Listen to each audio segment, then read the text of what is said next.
말씀의 제목은 영원을 전망하는 유언이란 제목으로 말씀을 나누겠습니다. 우리는 사무엘하 22장에서 다윗이 자신의 전 일생을 정리하면서 자신의 일생 동안에 하나님께서 자신에게 어떻게 관여하셨는지를 살폈습니다. 그리고 자신의 삶에 관여하시는 그 하나님을 통하여서 하나님이 누구이시고 그 하나님이 어떻게 자신을 인도하시는지, 그래서 다윗이 위기 상황 속에서 더욱 하나님을 신뢰할 수 있게 되었음을 고백하고, 하나님께서 모든 자신의 위기만을 건지시는 수호자만이 아니라 하나님께서 모든 피조세계의 근본 되심을 고백을 했습니다. 그래서 다윗에게 가장 안전하고 완전한 것은 하나님이시라고 말씀하시고, 이 하나님의 완전함이 자신의 완전함이 되기 때문에 이것을 근거로 살아갈 수가 있게 됨을 찬양했습니다. 그래서 전쟁터에 하나님께서 명하신 그 전쟁의 사명의 길이 굉장히 험난함에도 불구하고 기꺼이 자신이 그것으로 뛰쳐나갈 수 있다. 노루발처럼 또 성벽을 넘는 어느 것도 족쇄에 가리지 않는 그런 상태로 나아갈 수 있을 뿐만 아니라 하나님의 온유함이 그 전쟁의 상황 속에 자신에게 있게 되기 때문에 자신이 기꺼운 마음으로, 즐거운 마음으로 하나님의 사명에 임하고 있다라는 것을 찬양을 했었습니다. 그래서 분명하게 이러한 찬양이 자신에게만 국한된 것이 아니라 모든 언약 백성들에게 동일한 일인 것임을 이야기를 하고 있고, 또 모든 열방이 함께 찬양해야 될 것을 이야기하면서 마무리를 했습니다. 이러한 고백이 사무엘하 22장의 내용입니다. 그런데 이상할 정도로 23장의 1절부터 7절까지 보면 22장과 형태가 비슷해요. 성경에 보면 이렇게 기록할 때 한 칸 이렇게 들여서 쓰는 부분이 있잖아요. 그렇게 쓰는 부분은 다 시입니다. 22장 전체도 시였고요, 23장 1절부터 7절의 말씀도 시입니다. 그런데 사무엘서 저자는 의도적으로 22장과 23장을 약간 분리를 시키고 있어요. 1절 시작을 뭐라고 되어 있습니까? 이는 다윗의 마지막 말이다 라고 말하면서 22장과 23장 1절부터 7절까지는 약간 결이 다른 것을 우리에게 알려줍니다. 그래서 22장에서 다윗이 자신의 인생 전체를 돌아보면서 자신의 삶을 정리했다면 23장 1절부터 7절까지는 아예 제목부터 뭐라고 되어 있습니까? 다윗의 마지막 말이다 라고 말하면서 뭔가 다른 뉘앙스를 말하고 있어요. 일반적으로 인생의 마지막 말은 무엇이라고 말합니까? 우리가 유언이라고 이야기를 합니다. 그럼 유언은 어떤 내용을 말합니까? 자신의 전체 인생을 돌아보면서 회상하는 그런 내용들을 많이 이야기하고, 또 자신의 남겨진 가족들에게, 사랑하는 자들에게 어떻게 때 살아라 라는 정도로 말하는 것이 유언이에요. 그런데 다윗의 유언의 내용은 23장과 사실 맞진 않아요. 왜냐하면 자신의 인생을 돌아본 건 22장에서 이미 했습니다. 23장은 자신의 어떠함을 말하지 않습니다. 그래서 유언이긴 한데 뭔가 약간 느낌이 달라요. 자신의 경험이나 체험을 근거로 말하지 않고 분명하게 개인적인 어떠한 말이 아니라 공교회적인 말을 하고 있는 것을 우리가 읽어보면 알 수가 있습니다. 또 그리고 과거를 회상하는 방식이 아니라 미래를 전망하는 방식으로 마지막 말씀을 하고 있다는 것이죠. 그런 점에서 다윗의 마지막 유언은 굉장히 독특합니다. 일반적으로 살아가는 세상이 말하는 유언과는 방식이 많이 달라요. 어떻게 그럴 수 있는가가 굉장히 중요한 것이죠. 어떻게 다윗이 자기는 죽으면서 과거를 회상하는 방식이 아니라 미래를 전망하면서 마지막 말을 할 수 있을까라는 것, 이게 사실은 하나님 앞에서 온당한 유언이다라는 것을 우리에게 말씀하고 있습니다. 그러니까 저와 여러분들이 주께서 부르신 그날에 마지막으로 후손들에게 남겨야 될 말들이 바로 이와 같은 것이다 라고 우리에게 제시하고 있는 것입니다. 그러니까 그리스도인들의 유언은 미래를 전망하는 것이어야 되지. 하나님의 약속이 주어져 있고 약속을 근거하여서 하나님의 약속은 영원한 것이기 때문에 영원을 전망하는 것이어야지 과거를 돌아보면서 과거에 추억팔이 하는 식의 유언이어서는 안 된다라는 것을 우리에게 알려주고 있습니다. 어떻게 그걸 할 수 있는 것인가라는 것을 오늘 저녁에 우리가 말씀을 통해서 보아야 됩니다. 자, 그러면 먼저 말씀을 봐보십시다. 1절의 시작부터 다윗의 마지막 말이다 라고 말하면서 2절에 보시면 여호와의 영이 나를 통하여 말씀하신 바이다. 그 말씀이 내 혀에 있다 라고 말하는 것이죠.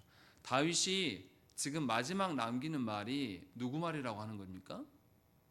하나님께서 나에게 주신 말이다, 내 말이 아니다 라고 이야기를 하고 있는 거예요. 다윗이 자신의 사사로운 감정이나 자신의 그냥 내 새끼들에게 주기 위한 말로 이거 하고 있는 게 아니다라고 말하고 있는 겁니다. 그래서 공교회적이라고 말할 수가 있는 겁니다. 다윗이 하나님을 대언하여서 죽는 마지막에 하나님의 말씀을 계시하는 도구로서 내가 쓰임받고 있는 거다라고 그렇게 말하고 있는 거예요. 이것이 이제 시작부터 아주 독특한 것이죠. 그래서 이 다윗의 마지막 말은 예언적 성격이 있습니다. 성경에서 예언은 세상에서 말하는 것처럼 뭔가 미래를 때려 맞추는 게 아니에요. 성경에서 예언이라는 것은 하나님의 다스림을 전망하는 겁니다. 하나님이 우리를 이렇게 다스릴 겁니다. 앞으로 하나님이 우리를 이런 방향으로 이끄실 겁니다. 라는 것을 계시하는 것을 예언이라고 말하는 겁니다. 그러니까 한국 교회 안에서 은사주의자들이 말하는 우리 아들 대학 붙을까요? 안 붙을까요? 뭔 일이 될까요? 안 될까요? 이거 예언 아니에요. 그거는 무당들이 하는 겁니다. 성경의 선지자들이 예언했다라고 하는 다 모든 말은 하나님께서 우리를 앞으로 어떻게 다스리실 것이다. 하나님의 뜻이, 하나님의 계획이 무엇이다를 말해주는 겁니다. 그러니까 다윗이 지금 말하고 있는 이 예언적 성격이라는 것도 누가 다스리신다는 거예요. 하나님이 다스리시는 말을 내가 너희에게 일러주는데 내 말이 아니라 누구 말이다. 하나님께서 나를 통하여서 하신 말씀이다라고 다윗은 이야기를 하고 있습니다. 그런데 다윗의 첫 번째 태도로 이제 보시면 다윗이 첫 번째 뭐라고 말하냐면 자신의 정체성을 1절에서 밝힙니다. 자신을 뭐라고 말하냐면 이새의 아들이다 라고 이야기를 합니다. 또 높이 세워진 자다. 그리고 야곱의 하나님께로부터 기름 부음을 받은 자다. 그리고 이스라엘의 노래 잘하는 자다. 이렇게 말합니다. 이게 무슨 의미인지를 잘 알아들어야 돼요.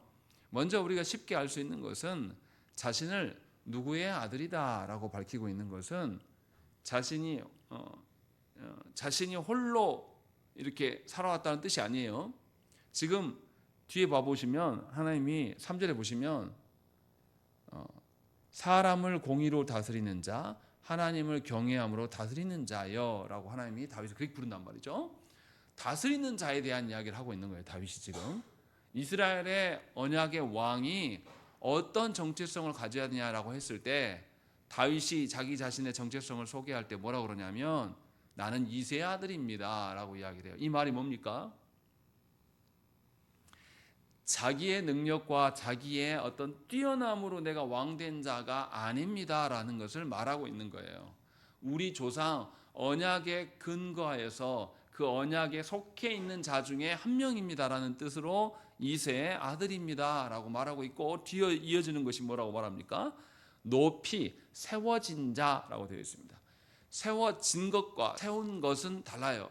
세운 것은 누가 세웠습니까? 내가 세운 거예요. 세워진 것은 내가 세운 겁니까? 세워짐을 당한 겁니까? 세워짐을 당했다라고 이야기를 하고 있는 거예요. 그러니까 다윗이 자기 스스로 높아진 자라고 말하고 있지 않아요. 누군가에 의해서 내가 높임을 받았다라고 이야기를 하고 있습니다. 그래서 왕된 자다라고 밝히고 있는 거예요. 그리고 그 뒤에 더 읽어보면 뭐라 그러냐면 기름 부음을 받은 자이다. 누구로부터? 하나님께로부터 기름 부음을 받은 자다라고 이야기를 합니다. 그러니까 자신의 전 인생을 다 이제 마무리하고 죽음 앞에 놓였을 때에 언약 백성들에게, 이스라엘 백성들에게 내가 왕 된 것은 하나님께서 나를 기름 부어 세우신 것이지 내가 높은 것이 아니다. 나의 탁월함과 뛰어남을 보지 말라라고 지금 이야기하는 것과 같다라는 것이죠. 그런데 다윗이 거기다 뭐라고 붙고 있냐면 누구의 하나님이라고 이야기합니까? 야곱의 하나님이다라고 이야기하고 있고, 또 다윗 자신을 이새의 아들입니다라고 이야기를 하고 있어요. 이걸 잘 이해해야 됩니다. 이새는 다윗과 이새는 어느 지파 사람입니까? 유다 지파의 사람이에요. 이스라엘의 12지파의 아버지가 누굽니까? 12아들의 아버지? 야곱이에요. 야곱이 창세기 마지막 부분에서 각 지파별로 그들의 정체성을 명명하는 대목이 나와요. 야곱이 죽기 전에 자녀들을 축복하는 내용이 나오고, 물론 저주 내용도 있습니다.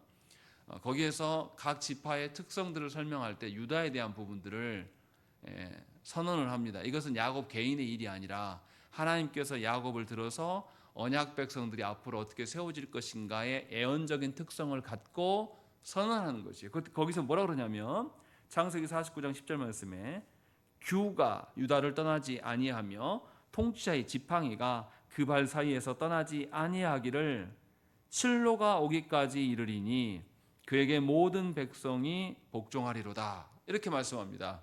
여기서 말하는 규는 뭡니까? 왕이 갖고 있는 지봉을 규라고 그래요. 홀, 규라고 하죠. 유다에서 왕권이 나올 것을 지금 말씀하고 있고, 이것을 야곱의 시대에 하나님께서 미리 알려주셨어요. 유다 지파로부터 왕이 나올 것이다 라는 것에 대해서. 그래서 자신이 세워진 왕이다라는 거예요. 다시 말하면 누구에게 약속해 주신 겁니까? 하나님께서 야곱에게 약속하신 바가 드디어 누구한테 이루어졌다.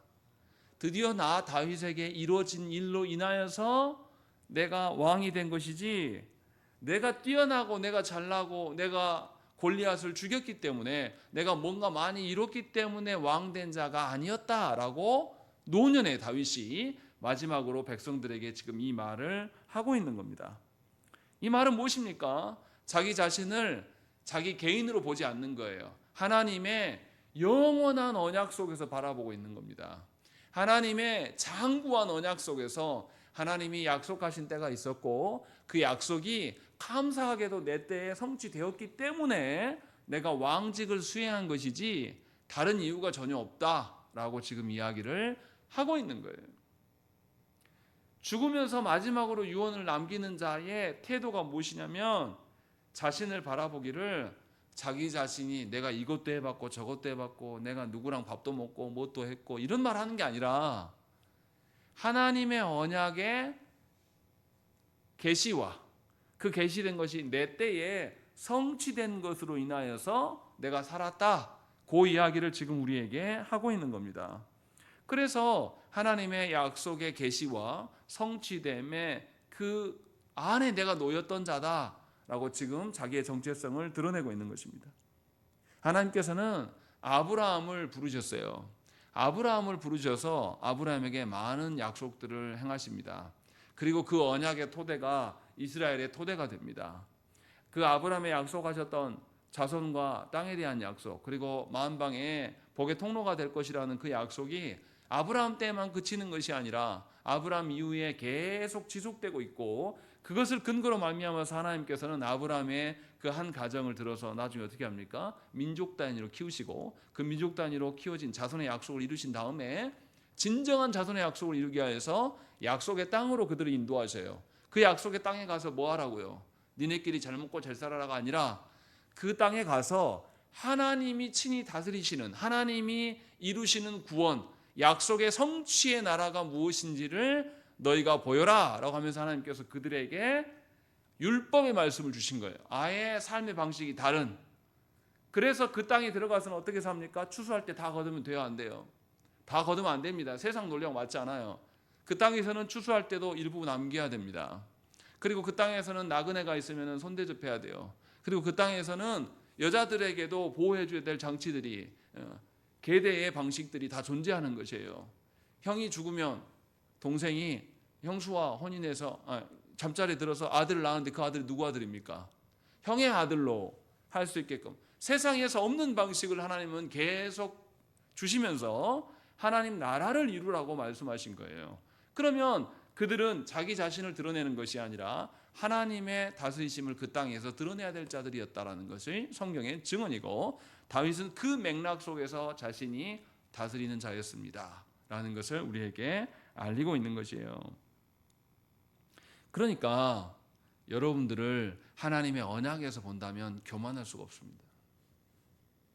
나에게 이루어지는 것이 하나님의 언약적 측면에 있다라면 나에게 내가 잘 될 수도 있고 높아질 수도 있고 또 낮아질 수도 있는 것이죠. 하나님의 언약에는 못과 못이 있기 때문에요. 하나님의 언약에는 복만이 있습니까? 하나님의 언약적 저주도 있어요. 하나님은 우리를 다스리실 때 언약적 저주로 다스린다고 해서 우리를 버리신 겁니까? 아니에요. 하나님께서 지금 우리가 새벽마다 에스겔서 읽어가고 있는데 하나님께서 누구에게 말씀하시는 내용입니까? 에스겔서의 내용의 1차 수신자가 누구예요? 예루살렘에서 쫓겨나서 바벨론 포로에 가 있는 사람들, 그 사람들에게 하나님 말씀하시는, 아니 예루살렘에 있는 자들에게 말하지 않아요. 예루살렘에서 쫓겨나서 포로된 자들, 그래서 예루살렘에 남아있는 자들이 이 사람들을 뭐라고 했습니까? 저 사람들 죄 지어서 쫓겨난 거야. 우리는 선해.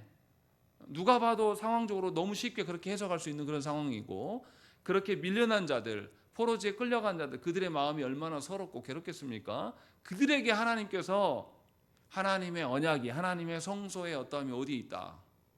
너희에게 있다라고 계속 말씀하시는 거예요. 그래서 그 땅 안에서 하나님의 언약적 저주로 너희가 심판 가운데 있으나 하나님 뭘 약속하세요? 다시 회복하실 것이다. 그러니까 그 땅에서 어떻게 살으라고요? 절망하고 낭망하고 사는 것이 아니라 하나님의 언약적 성취를 바라고 살아라. 그래서 너희가 언약의 씨로 하나님께서 남겨놓은 자들이니까 다시 하나님 어떻게 하신다고요? 옮겨 심으시겠다라고 말씀한 말이에요. 그러면은 그 땅에서 살아가는 것이 소망입니까? 절망입니까? 소망의 삶으로 살아갈 수 있음을 하나님은 심판을 통해서 말씀하고 계신다는 것이죠. 이게 하나님의 우주적인 다스리심의 방식이에요. 그 방식 안에 다윗이 지금 자신이 놓여 있었고, 자신의 시대에 하나님이 약속하신 바가 감사하게도 성취되었기 때문에 그것으로 인해서 내가 누린 것이다 라고 말씀하고 있는 거예요. 그러니까 이스라엘의 왕은 언약적 왕일 수밖에 없는 것입니다. 자기가 왕이 되지 않아요. 하나님의 계획 속에서 하나님의 계획을 반영하는 왕, 하나님의 언약을 반영하는 왕으로 서 있는 자일 뿐이에요. 그래서 우리가 사무엘서에서 계속 이스라엘이 왕을 달라고 할 때 하나님이 뭘 계속 말씀하십니까? 왕이 생기면 이러이러한 안 좋은 점이 있다. 너희들이 말하는 왕이 진짜 왕이 아니야. 하나님 말씀하시는 왕은 누구하고 함께 해야 된다. 하나님 뜻과 계획을 알아야 되니까 너 홀로 서 있는 자가 아니라 누구랑? 선지자와 제사장과 함께 해야 될 왕임을 하나님은 계속 말씀하셨어요. 다윗이 지금 이것을 마지막에 하고 있는 거예요. 이 말을. 나는 그렇게 왕된 자였을 뿐이다. 언약에 근거한 것이다 라고 이야기를 해요. 그래서 이스라엘의 노래 잘하는 자가 말한다 라고 이야기를 하고 있습니다. 이스라엘의 노래 잘한다, 언약 백성 중에서 노래 잘한다는 말이 뭐겠습니까? 뭘 노래해야 되겠습니까? 하나님의 언약을 노래해야 되는 것이 당연한 것이죠. 음악적으로 노래 잘한다는 뜻이 아니에요. 우리 앞에서 보았잖아요. 앞에서 다윗이 마지막에 22장에서 하나님께 내가 피하였더니 하나님이 나를 구원한 것뿐만 아니라 온 우주 만물의 창조의 근원이 누구다? 하나님이심을 드러내 보여주시고, 그래서 내가 걸어가는 길에 완전한 것이 나에게 있는 것이 아니라 누구에게 있다? 하나님께 있게 됨을 보게 하시고, 하나님의 뜻을 위하여서 내가 달려가면서 승리하게 됐을 때 다윗이 마지막에 뭐 합니까? 찬양하는 거예요. 노래하는 거란 말이죠. 하나님의 하나님 되심이 드러나는 것을 노래한다라고 말하는 것이에요. 그러니까 다윗이 지금 말하는 이스라엘의 노래 잘하는 자는 하나님의 언약을 잘 알고 하나님의 언약적 성취를 증거할 수 있는 것, 그 찬양을 지금 말하고 있는 것이에요. 자신의 개인적인 감정이나 자신이 잘 돼가지고 흥얼흥얼 거리는 뭐 그런 자가 아니라는 거예요. 자신의 사적인 어떠함으로 하나님의 직분을 담당하는 자는 반드시 누구를 드러내냐면 자기 자신을 드러냅니다. 자기 자신이 드러나지 않으면 못 견뎌요. 그런 자는 주의 교회를 더럽히는 자들이에요. 주의 교회를 멍들게 하고 하나님의 거시적인 언약과 구속의 사역을 보지 못하게 만듭니다. 단회적으로 자기 시대의 어떠한만을 쳐다보고 있는 거예요. 그래서 어떻게 하냐면 자기가 자기의 모든 것을 드러내기 위하여서 모든 자원을 끌어다 씁니다. 우리의 후손들, 미래에 있어야 될, 남겨져야 될 자손까지도 싹 갖다가 써서 자기의 뭐로 드러냅니까? 자기의 성취, 결과물로 드러내려고 하는 것이죠. 그래서 국회의원들이나 국가의 선출직들이 뭐 합니까? 대도하는 소리를 막 하겠다고 이야기를 해요. 지금 당장 잘 먹고 잘 사는 데만 집중한단 말이에요. 이 나라가 영원히 지속될 수 있는 나라가 되게 하기를 소망하는 게 아니라 우리 후손들 일까지도 어떻게 해요? 다 끌어다가 자원으로 써버립니다. 그러니까 지금 우리나라 보십시오. 무공해 에너지 개발합니까 안 합니까? 앞선 정부에서 했던 것들 다 없애버렸어요. 태양열도 이제는 해도 안 받아줍니다. 그래서 그 남아도는 태양열 누가 사가냐면 다 중국인들이 사갔습니다. 그래서 경제가 폭망하는 거예요. 그리고 다 세계적으로 다 끊고 있는 원자력만 막 개발하겠다고 이런 식으로 후손들이 감당해야 될 모든 것까지 전부 다 지금 끌어다 쓰는 것이 우리 시대의 악한 자들의 특징입니다. 그래서 우리는 너무 풍요로워요. 후손들이 어떻게 살건 말건 필요 없어요. 지금 우리가 써야 됩니다. 이게 거짓된 자들의 특징이에요. 그런데 다윗은 그것을 말하고 있지 않습니다. 분명하게 하나님의 어떠하심, 하나님의 언약에 대한 이야기를 하고 있고 언약을 근거로 지금 말씀하고 있습니다. 그럼 그런 사람은 어떻게 다스림을 행해야 되냐라는 것이죠. 다윗의 노래에 계속 반복되는 것이 두 가지가 있어요. 3절부터 7절까지의 말씀이 이제 그 내용인데요. 3절부터 5절까지는 언약 백성의 그 직분자가 어떻게 서야 될지를 우리에게 알려줍니다. 그리고 6절과 7절은 하나님의 언약에 대해서 불순종한 언약적 저주가 무엇인지를 우리에게 제시하여 줍니다. 하나님의 직분을 남용한 결과가 무엇인가라는 것을 우리에게 알려주는 내용으로 구성되어 있습니다. 그럼 먼저 이 언약 백성의 합당한 직분자, 왕의 역할이 무엇인가라는 것을 3절에서 밝히고 있습니다. 우리 한번 읽겠습니다. 시작.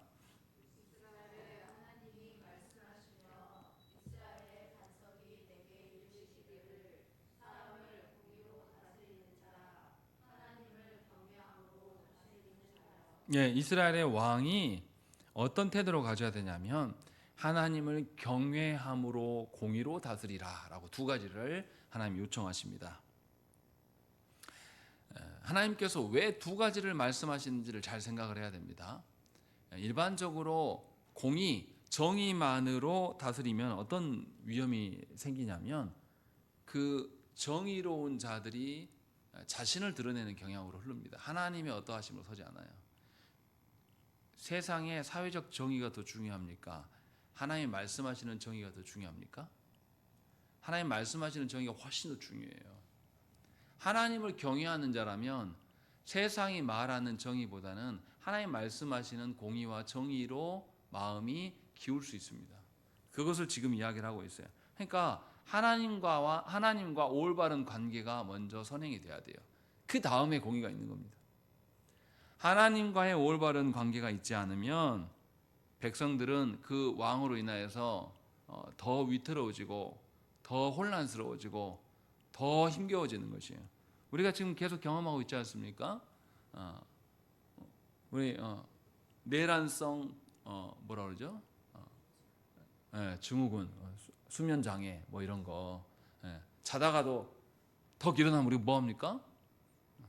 구속됐는가 이렇게 핸드폰 바로 보잖아요. 또 놓고 일어나기만 하면은 이 나라 뭔 일 없는가 하고 뉴스 보고 이게 지금 한 달째가 40 며칠째 이러고 있는 거예요. 우리가 저도 그렇습니다. 12월 3일 날은 몰랐는데 듣고 보니까 이게 말도 안 되는 일이고 이것을 보게 나니까 계속 우리가 그런 거에 시달려 전 국민이 그거에 시달리고 어떤 분들은 너무나 답답하니까 눈 맞으면서 그 용산 그 앞에 가가지고 눈 맞으면서 밤을 새가면서 그런 일을 하고 있는 거예요. 지도자 한 명 잘못 뽑히면 이 나라가 얼마나 힘든 지경에 놓이게 되는가 라는 것을 우리는 몸으로 이미 체득하고 있어요. 그런데 성경에서도 하나님을 경외하지 않는 왕이 되었을 때에 얼마나 위험할 수 있는가를 보여주는, 사무엘서에서 보여주는 자가 누굽니까? 사울입니다. 사울은 여호와의 이름으로 맹세한 그 언약 관계를 소홀히 여깁니다. 그래서 누구를 죽이려고 하냐면 이스라엘 백성의 이방인인데 들어온 자들이 있죠. 기본 족속들이 자기 속이고 들어오긴 했어요. 그러나 하나님께서는 분명하게 그 언약을 인정해 주셨습니다. 그런데 그 기브온 족속과 맺은 언약을 다윗이 무시하고 그들을 다 죽이려고 합니다. 그 결과가 무엇인지를 말씀하고 있어요. 사무엘하 21장의 말씀 보십시다. 사무엘하 21장 1절 말씀 읽겠습니다. 시작.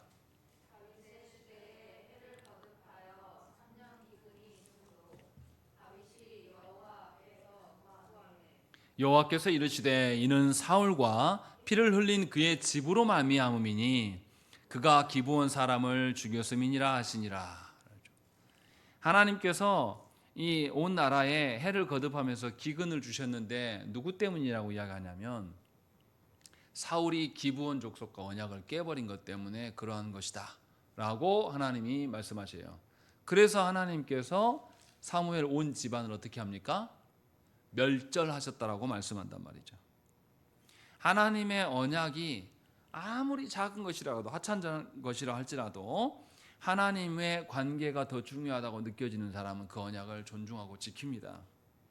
다윗도 크게 다르지 않아요. 다윗이 전반적으로 하나님 마음에 합한 사람인 것은 맞아요. 그런데 다윗도 하나님의 언약을 망각하고 자신의 왕권을 자신을 위해서 사용할 때가 있었습니다. 밧세바와의 간음이 그 시작이었고 그 일로 인하여서 얼마나 많은 고통을 당했습니까? 다윗이 당했던 고통 말고요. 다윗의 가정에 어떤 일이 일어납니까? 형제끼리 서로 죽이는 일들이 일어나게 되는 것이고 그 가정의 일로 끝나지 않아요. 이스라엘 전체가 이 일로 마음이 나뉘고 전쟁을 벌이게 되고 서로가 서로를 미워하게 되고 이런 일들이 다윗 한 사람으로 인하여서 계속 반복되어지는 것을 우리는 말씀 통해서 보았습니다. 이처럼 하나님께서 세우신 지도자가 하나님과의 올바른 관계에 서 있지 않으면 자기 혼자 죽지 않아요. 공동체 전체가 병드는 것입니다. 그래서 교회 안에서 장로와 목사가 굉장히 중요한 것이에요. 목사와 장로가 서로가 하나님의 언약적인 관계 안에 서 있지 않으면 서로 한쪽만이라도, 목사나 장로 중에 한쪽만이라도 하나님의 언약 관계에서 떨어져 나가면 서로 이제 다투고 싸울 수밖에 없어요. 이게 한국 교회의 실정입니다. 그래서 교회 안에서 목회자 한 사람이 굉장히 중요해요. 목회자 한 사람이 바르게 설 수 있도록, 하나님과의 온전한 관계에 설 수 있도록 성도들이 협력하고 기도해야 될 것이 바로 거기에 있다는 거죠. 또한 교회 안에서 가르치는, 다스리는 장로로서의 장로가 목사만 있는 게 아니라 장로도 있단 말이죠. 그래서 이 장로들이 올바르게 서지 않고 하나님과의 언약적 관계가 아니라 자신의 사적인 어떠함으로 서게 되면 교회 전체가 흔들리는 것을 우리는 늘 보게 된다는 것입니다. 교회를 망가뜨리고 교회를 힘들게 하는 사람이 누구냐면 목사와 장로예요. 분명히 이것을 우리에게 말씀하고 있는 것이죠. 그래서 하나님의 언약 백성들은 반드시 하나님과의 관계 안에서 하나님을 경외하는 상태에 있어야 됩니다. 최소한 이럴 줄 알아야 돼요. 내가 아무리 힘들고 어려워도 당신 하나님 경외합니까? 라는 질문 앞에 서면 우리는 어떻게 해야 됩니까? 내가 하던 걸 멈출 수 있어야 돼요. 최소한 안 그런 척이라도 할 수 있어야 돼요. 그런데 과연 교회 안의 성도들이 그렇습니까? 자기 기분 나쁘면요 하나님 없어요. 자기 감정 상하면요 하나님 따위 없어요. 자기 하고 싶은 말 다 해버립니다. 자기 하고 싶은 대로 자기가 있어야 될 그곳에 있는 게 아니라 자기 마음대로 나가고 싶으면 나가고 들어오고 싶으면 들어오고 자기 멋대로 하는 거죠. 이런 것을 우리는 일상적으로 늘 보고 살아갑니다. 교회가 아니에요. 미안하지만 성도도 아닙니다. 본인들은 성도라고 다 말해요. 그러나 다윗은 분명하게 말씀하고 있는 거죠. 하나님의 언약에 근거하여서 하나님의 경외함이 없는 자는 하나님의 다스림을 받을 수도 없고 다스릴 수도 없다라는 이야기를 전제로 말씀하고 있습니다. 이게 언제 하는 말이냐면 다윗의 마지막 말이에요. 굉장히 중요한 말씀이라는 것이죠. 그리고 두 번째로 우리가 기억해야 될 것은 직분자는 공의로 다스려야 됩니다. 하나님을 경외하는 자의 기준이 누구겠습니까? 하나님의 기준일 수밖에 없죠. 하나님을 경외하는 전제가 있는 사람이 공의로 다스리는 거예요. 그래서 하나님께서 우리의 삶에 관여하심을 너무나 잘 압니다. 하나님께서 내가 이것을 결정하더라도 누가 관여하신다. 하나님께서 관여하심을 알면 처음부터 내가 결정할 때 내 마음대로 결정하겠습니까? 하나님께 묻겠습니까? 하나님께 묻고 하나님께서 이미 알려주신 기준에 근거하여서 내가 결정하며 살아갈 거예요. 내가 이미 다 이거 하고 싶은데 이거 기도해 주세요 이렇게 말하는 게 아니라 하나님 내가 뭔가를 해야 될 것 같은데 하나님 어떤 게 하나님 보시기에 합당한 걸까요? 처음 초기 단계부터 하나님의 공의의 기준들을 묻고 살아가는 것을 말씀하고 있는 것이에요. 그렇게 살아갈 때에야 사방과 같은 말을 들을 수 있습니다. 그는 돋눈의 아침빛 같고 구름 없는 아침 같고 비 내린 후에 광선으로 땅에서 우미 돋는 새풀 같으니라 하는 것이죠. 하나님의 공의로운 기준에 섰을 때 어떤 것도 걸리거리지 않고 아주 선명하고 밝게 빛나는 빛의 역할을 할 수 있다. 새로 솟아나는 싱그러운 아무 때도 묻지 않는 이제 자라기만 하는 그런 상태의 삶을 살아갈 수 있다고 다윗이 분명하게 말씀하고 있어요. 왜 그렇습니까? 하나님께서 친히 다스리시고 공급하실 것이니까.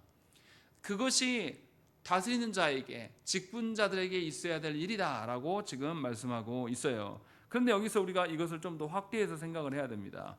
이 일이 그저 다스리는 직분자에게만 있는 것이냐? 아니에요. 하나님께서 영혼을 담당하는 모든 자들에게 이 같은 것을 요구하십니다. 영혼을 담당하는 자는 교회 안에 목사와 장로가 있을 수 있겠죠. 또 가정 안에서는 다스림을 담당한 책무가 있는 부모가 그러한 자일 것이고, 또 교회 안에서 다른 영혼을 담당하는 구역장이나 또 주일학교 교사도 동일한 입장에 서 있어야 되는 것이죠. 그래서 먼저 가르치는 자가, 다스리는 자가 하나님을 경외하고 하나님의 공의에 근거한 삶의 토대가 돼 있어야 됩니다. 그렇지 않으면 다 죽는 거예요. 그 이야기를 지금 왕으로서 하고 있는 것이죠. 그리고 여기서 하나 더 생각해야 될 게 있습니다. 하나님의 공의로 다스린다는 뜻은 무엇입니까? 하나님의 공의로 다스림을 우리가 오해할 때가 있어요. 하나님의 엄격한 기준으로 나를 갖다 대니까 나를 괴롭게 한다라는 생각을 가질 수가 있습니다. 그런데 하나님의 공의로 다스린다는 것은 전제가 뭡니까? 하나님 우리를 어떻게 하신다고요? 보호하시는 하나님, 구원자로서의 하나님이세요. 그래서 하나님께서 사울을 세울 때 뭐라고 했습니까? 사울에게 어떤 사명을 줬습니까? 너를 이방인들로부터, 블레셋으로부터 이스라엘을 구원할 자라고 하나님 분명히 말씀했어요. 그 일을 하라고 하나님 말씀하셨단 말이죠. 그러니까 하나님의 공의로 다스린다는 것은 구원자의 역할을 시행을 해야 됩니다. 하나님께서 주신 영혼들의 영혼이 하나님의 온전하심 가운데 있도록 돌아봐야 되는 거예요. 그것을 지금 말씀하고 있는 것이죠. 하나님은 피조세계를 창조하시고 그냥 내버려 두시는 하나님이 아니에요. 하나님은 창조하신 피조세계에 관여하십니다. 이것을 우리가 뭐라고 그럽니까? 섭리라고 이야기를 하죠. 하나님께서 만들어 놓고 난 이후에도 끝까지 우리를 돌보시고 지키시는 것. 이러한 하나님의 다스리심을 존중하고 그 안에 살아가는 자라면 영혼을 바라볼 때 어떻게 보겠습니까? 나랑 친하니까 잘해주고 안 친하니까 모른 척하는 그런 식으로 영혼을 대하겠습니까? 아니에요. 내가 보고 있는 모든 사람이 누가 다스리는 거예요? 하나님의 다스림 가운데 있는 자들이에요. 그러면 하나님이 나를 지키는 것처럼 누구도 지키겠습니까? 그도 지킬 거란 말이죠. 지킨다는 말을 육적인 것으로만 해석하지 마시고 영원한 하나님 나라의 측면으로서 그 구원의 측면으로도 생각을 하라는 거예요. 그렇게 해서 그에게 구원자 역할을 할 수 있도록 행하는 것이 공의로 다스리는 하나님을 경외하는 자의 삶이다라고 다윗은 말씀하고 있는 것입니다. 이렇게 생각하지 않고 인간적인 방식으로 생각하게 되면요, 이상한 일이 벌어집니다. 그냥 자신의 혈통의 열심으로, 민족적인 열심으로 살아가게 되면 맹목적인 민족주의자가 됩니다. 사울이 어떻게 했습니까? 위험할 때 누구에게 도움을 청합니까? 자기 지파 어딘데요? 베냐민 지파에게만 손이 가요. 그렇게 해서 맹목적인 민족주의에 사로잡히면 하나님의 공의와 상관없는 자가 되는 것입니다. 정치적으로 좌냐 우냐라는 그 개념으로 이야기하게 되면 뭐가 훼손됩니까? 하나님의 질서, 그리스도께서 세우신 교회의 정체성이 사라져요. 제가 굉장히 마음 아프게 생각하는 것은 뭐냐면 오늘과 같은 일이 벌어졌는데 수많은 목회자들이 이재명을 욕해요. 이재명도 잘못했으면 감옥 가야죠. 그러나 지금 오늘 구속된 일이 이재명 씨하고 무슨 상관이 있습니까?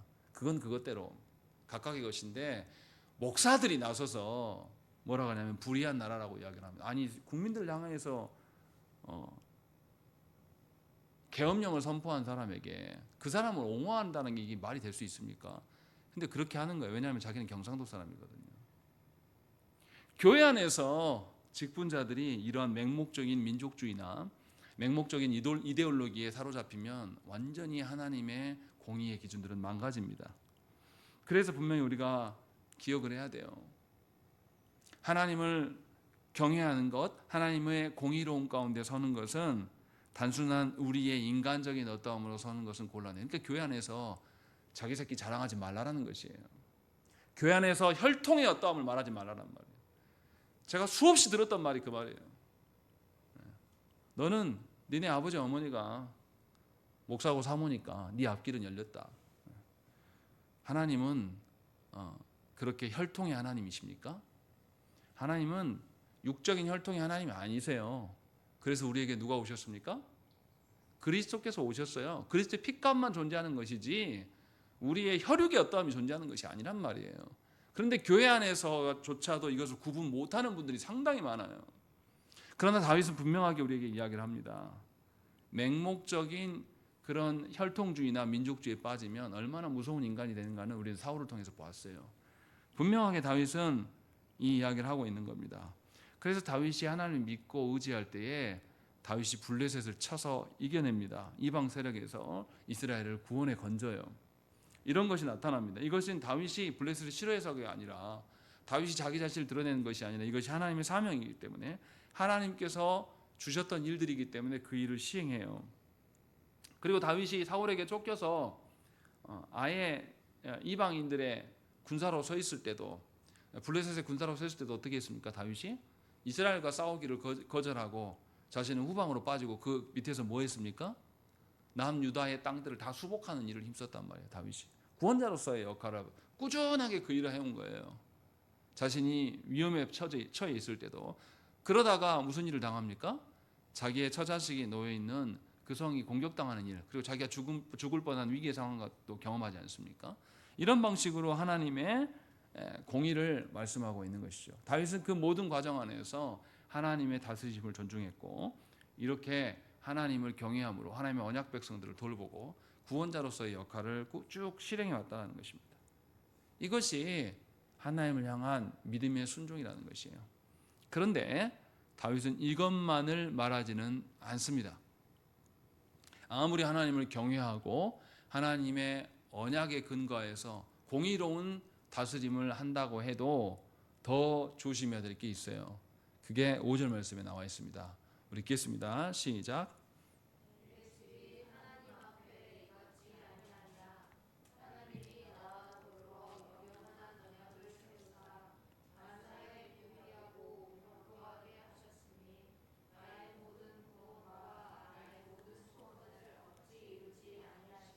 예, 5절에서 무슨 이야기 합니까? 자신이 아무리 하나님을 경외하고 자신이 아무리 하나님의 공의를 준수하면서 다스린다고 해도 그 다스림으로 자기의 집이 견고해진다고 말합니까?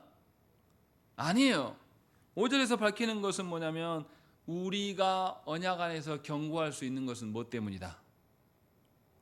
하나님이 나와 더불어 영원한 언약을 세우셨기 때문이다 라고 말하고 있는 거예요. 어떤 분들은 하나님을 경외하는 자기의 열심, 하나님 앞에서 자기가 바르게 살아왔던 그 공의, 그 공명심으로 주 앞에 서는 자들이 있어요. 그러한 착각 속에 빠지면 결국은 누가 드러납니까? 자기 자신만이 높아지는 거예요. 높이 세워짐을 당하는 게 아니라 높이 세우는 자가 되는 겁니다. 자기 자신을 세우는 자는 반드시 하나님 앞에서 망하게 돼 있는 거예요. 그래서 다윗은 전제를 하나 더 까는 겁니다. 내가 아무리 하나님을 경외하고 내가 아무리 하나님의 공의로움으로 살았다 할지라도 그것이 나의 안전처일 수가 없다. 그것이 나의 안위의 근간이 될 수가 없다. 나의 안위의 근간은 누구에게 있다? 하나님이 주신 영원한 언약에 있다 라는 것을 다윗이 지금 밝히고 있는 것입니다. 하나님께서 우리를 사랑하실 때 그냥 덮어두고 사랑하는 것이 아니에요. 우리 인간은 어떻습니까? 덮어두고 사랑하기를 원해요. 그래서 어때요? 우리 아기가 사회에 나가서 가해자가 되면은 가해한 놈을 두드러 패고 싶죠. 우리 아이가 피해자가 되면 말 헷갈렸네요. 가해자가 되면 그냥 우리 제 아이 죄가 별로 크지 않은 것처럼 덮어두고 넘어가고 싶어요. 그런데 우리 아이가 피해자가 되면 어떻습니까? 기준이 확 달라집니다. 강력한 처벌을 원해요. 이것이 덮어두고 사랑하는 방식입니다. 그런데 하나님은 그렇게 우리를 사랑하신 적이 없어요. 하나님은 분명하게 언약적인 근거를 제시하시고 그 기준으로 그 하나님의 맺어주신 그 언약의 근거에서 우리를 돌보시는데, 하나님의 그 언약적 사랑이 얼마나 큰 것이냐면 아담에게 맺으신 언약을 지금도 기억하세요. 아브라함에게 맺으신 언약을 지금도 우리에게 유지하고 계십니다. 다윗은 그 이야기를 하는 거예요. 그래서 앞에서 다윗이 뭐라고 했습니까? 자기가 야곱의 하나님께서 기름 부어 세운 자다. 야곱에게 언약을 약속하셨던 것이 나 때에 이루어졌기 때문에 내가 왕이 된 자다라고 이야기한단 말이에요. 야곱의 언약이 지금도 존속하고 있다고 지금 다윗은 말하고 있는 거예요. 그 영원한 언약이 있기 때문에 나와 내 집이 견고할 수 있다. 나의 모든 구원과 나의 모든 소원이 어찌 이루어지지 않겠는가 라고 다윗이 우리에게 밝히고 있는 것입니다. 다윗을 생각을 해보세요. 다윗은 범죄했어요. 범죄했을 때 하나님께서 다윗을 어떻게 다루십니까? 그냥 하나님께서 공의로만 그를 짓밟아 버리십니까? 아니에요. 범죄하기 이전에 하나님께서 다윗과 뭘 맺었습니까? 다윗 언약을 맺으셨잖아요. 그래서 다윗 언약을 근간으로 인해서 다윗이 범죄하였음에도 불구하고 다윗이 돌이키지 못할 때에도 하나님은 다윗을 어떻게 해요? 지키십니다. 왜요?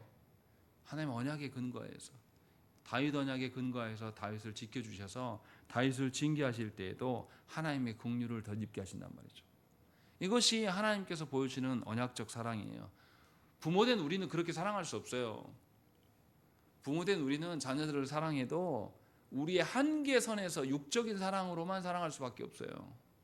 그래서 우리 사랑을 벗어내라는 거예요. 그래서 우리 품 안에 두지 말고 우리 자녀들을 하나님 안에, 하나님 품에 옮겨둬야 됩니다. 그것이 뭐냐면 하나님의 언약에 근거한 사랑이에요. 그래서 하나님의 언약에 근거해서 살아갈 때에 드디어 우리는 안전할 수가 있다. 다윗은 이야기를 하고 있는 겁니다. 그러니 이 모든 언약 백성이, 이스라엘 백성들은 하나님의 언약을 배워야 되고 하나님의 언약 앞에서 얼마나 신실하신 분인가, 얼마나 성실하신 분인가를 깨달아야지. 이것을 아는 자만이 누구를 의지할 수 있습니까? 하나님을 의지할 수가 있는 것이죠. 하나님을 모르는 사람이 어떻게 하나님을 의지합니까? 하나님 모르고 무조건 자기만 쳐다보고 있는 사람, 자기 감정, 자기 소원, 자기 문제, 자기 새끼들, 자기 인생, 자기 건강만 바라보고 있는 사람이 어떻게 하나님 안에서 안정을 취할 수 있겠습니까? 그 사람은 그냥 자기 것만 이루어져야지 웃을 수 있는 사람이에요. 너무나 안타깝게도 조국교회 안에 수많은 성도들이 다 그런 방식으로 신앙생활을 한단 말이에요. 자기 알아주라고 그래요. 자기 중심적으로 생각한단 말이에요.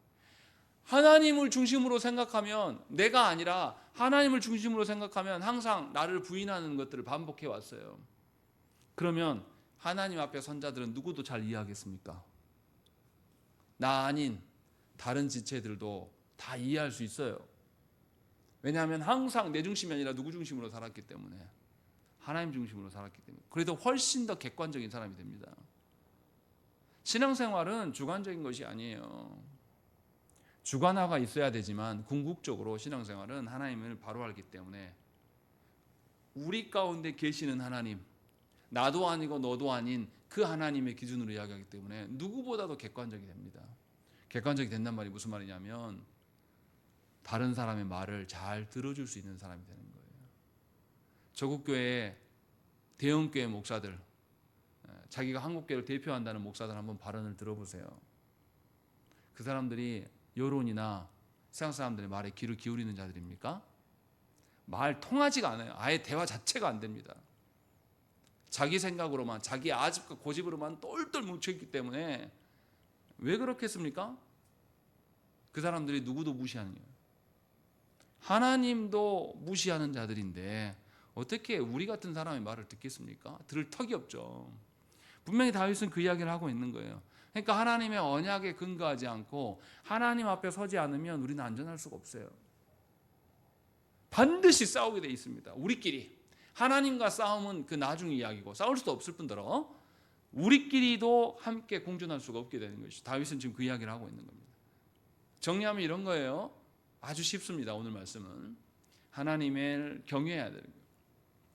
하나님을 경외한 상태로 하나님의 공의로 살아가야 되고 다스려야 되고, 또 그러나 우리가 하나님을 경외하고 공의한다고 해서 그것이 우리의 공로가 될 수 있습니까?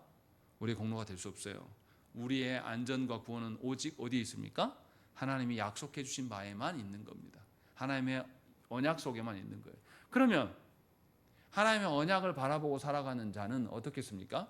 하나님의 언약은 단회적으로 유통기한이 짧아가지고 잠깐 있다가 없어지는 겁니까? 아니요, 영원을 바라보는 거예요. 제가 6절 7절은 설교하지 않겠습니다. 이제 언약적 저주에 대한 이야기를 하고 있기 때문에 시간이 없어서. 다윗이 왜 죽으면서 미래를 전망하면서 죽을 수 있냐면, 유언으로서 미래를 전망할 수 있냐면 뭘 바라보기 때문에? 하나님의 언약을 성취될 것을 바라보고 있기 때문에. 그래서 내가 죽어서, 육신은 죽어서 가지만 남겨진 자들도 다윗이 지향하고 있는 그 언약의 선상에서 동일하게 설 거거든요. 그러니까 내가 마지막으로 떠나고 너희와 상관없어, 빠이빠이, 잘 살아, 행복해야 돼, 이 소리 하는 게 아니라 나 가도 너희들 뭐한다? 내가 하나님 앞에 가도 내가 하나님 앞에서 영원토록 내가 하나님의 언약을 이야기할 텐데 너희도 뭐 할 것이다? 하나님의 언약을 이야기할 것이다. 그래서 내가 죽더라도 살아있는 너희와 동일 선상에 서 있다. 그래서 미래를 전망하는 말씀으로 하고 있는 거예요. 그래서 1절부터 7절의 말씀 보면 다윗의 개인적인 어떠한 것이 없어요. 자신의 정체성을 이야기할 때도 하나님께서 자신에게 명령해 주신 정체성을 근거로 말씀하고 있는 것이고, 항상 하나님과의 관계성에서 뭔가를 설명하고 있어요. 그래서 마지막 말씀이 뭐냐면 우리가 말하는 세상의 유언과 너무 달라요. 마지막으로 죽으면서 그런 동화가 있잖아요. 청개구리 엄마가 죽으면서 말을 하도 안 들으니까 아들에게 뭐라고 합니까? 나 죽으면 어디다 묘수라고? 물에다가. 이렇게 말하고 죽은 근거가 뭡니까? 엄마의 경험이에요. 엄마의 경험대로 아들에게 했더니 아들이 어떻게 합니까? 진짜로 물에다가 해버린단 말이에요. 엄마의 착각인 거예요. 엄마의 경험에 근거한 유언이 얼마나 오류를 가질 수 있는가를 우리에게 보여주는 겁니다. 그 짧은 동화가. 그게 아니고 하나님의 신실한 언약에 근거하여서 내가 유언으로 남겨야지, 나도 미래를 전망하면서 갈 수 있어요. 내 생이 육신의 삶이 끝난 게 아니에요. 육신이 내가 잠깐 죽어도 주께서 다시 오실 날 어떻게 됩니까? 우리가 다시 부활하게 될 거예요.